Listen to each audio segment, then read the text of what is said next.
Oh, yeah. So just a couple quick questions for you. I mean, today was the Nahari Crawford day from the beginning. Was it something you saw on tape that you said, we're going to feed Nahari? Or was it, that first play he kind of breaks out and you're saying, now we got to feed Nahari? Or what was it? I mean, we always have him in our game plan. Sure. It's just a matter of what plays we need to go to. They were giving us some of those plays. I kept telling them upstairs, keep running those plays, let them go. Right. And he did a good job. Daniel did a good job getting them the ball. Do you have any update on A.J. Hines? I know he didn't play in the second half. Don't have any at this point. What do you think could really get the running game going? I mean, this was kind of the second straight week where A.J. wasn't really in the second half, and you even said after the last game, I think it was Lockhaven, that you really needed to see more from the running game. And then, I think you had 3.4 yards per carry in the second half without A.J. What do you really need to? How do you need to get that going?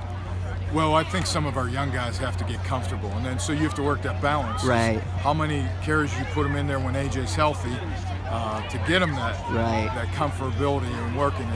And you saw the potential of a guy like Kai Cunningham at the end there when he carried those guys for the first down. I mean, we see that in practice, and Durazo does a really good job too, getting downhill. He's just a big, good athlete. It's a matter of getting them some carries. I hear you. And on defense, it seemed like you were kind of, at least personnel-wise, mixing up your at least secondary a little bit more, your cornerbacks a little bit more. Was that a part of the game plan, or was it maybe the heat? What was it that you kind of were mixing up your cornerbacks? Well, in the second half, we suffered a couple injuries. Okay. So we were getting down there to some of the younger kids. You saw some true freshmen in there. We were relying on them, which makes you a little bit vanilla in your defensive calls because you don't want them to mess up any mistakes and leave guys wide open. So we were stressing a little bit at the end there with personnel, trying to get the best matchups on the field.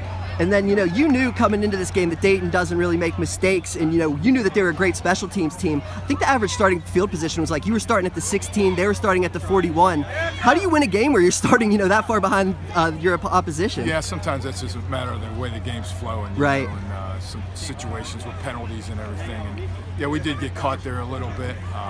Grinded out a little bit, too.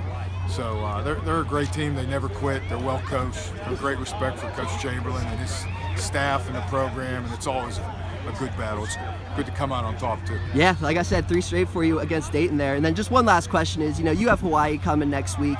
Just what's one thing that you're kind of doing still in your team's head? Because arguably, this is the most talented team you'll face. So what's the message you need to send to them all week? Well, I mean, it's the same as we're going to play our best. Right. That's the number one thing. And then we'll match up. We know the matchup. We understand they have way more scholarships and a bigger program, but we're going to go play. And our guys like the challenge. Right. So let's just take the challenge and go play. Enjoy a little bit of the beach in the sun. There you go.